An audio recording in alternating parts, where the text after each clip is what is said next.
গৌরাঙ্গের মনে কি ভাব উঠিল। ধবলি শাওলি বলে প্রভু আমার সঘনে ডাকিল।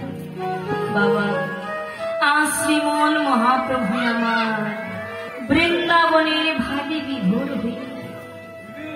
আজ যেন প্রভু আমার ভক্ত মাঝে এসে দাঁড়ায়। প্রভু আমার ভক্ত মাঝে দাঁড়ায় ভক্তির রাখাল হয়ে আজ ধবলি শাওলি বলে প্রভু আমার ঘন ঘন ডাকছে।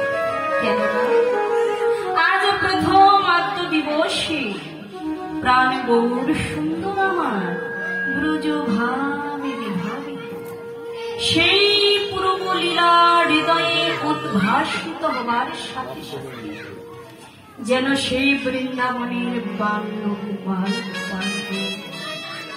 বাৎসল্যময়ী মা নন্দরানী একমাত্র বাৎসল্যের ধন আজ যেন নিতই নিতই গোচরণ করছে।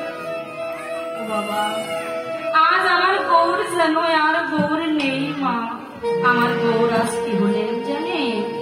আমার গৌর আজ হলেন বাল্য গোপাল, রাখালের প্রাণ কানাই, গোপীর প্রাণ গোবিন্দ এবং শ্রীমতী রাধারানী প্রাণ বলল। তাই আত্মসত্তা বিস্তৃত হবার সাথে সাথে সেই যে মাধুর্যময় রমণীলা স্থলে সুমধুর রসবল্লভ গৌর সুন্দর আমার আজ সুবদনী, আজ ধবলি শাওলি আজ আকুল প্রাণী ডাকছে। ও বাবা, আপনাকে কিন্তু কষ্ট করে আমার ভগবানের কাছে যেতে হয়নি। আমার ভগবান কিন্তু স্বাদের গোলক ছিলি এই গোলকের মাঝে নেমে এসে শুধু তাই নয়, আপনার দুয়ারে দাঁড়িয়ে দাঁড়িয়ে আজ প্রভু আমার চিৎকার করে ডাকছে, কোথায় রে ধবলি?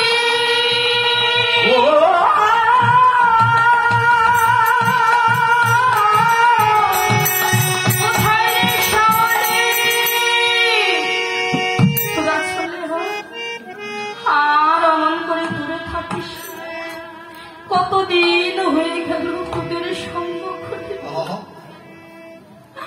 ওরে ধবলি, ওরে শাওলি, তোরাই আমায় বলেছে, কিন্তু আমি যে তোদেরকে এক মুহূর্তের জন্য বলতে পারি।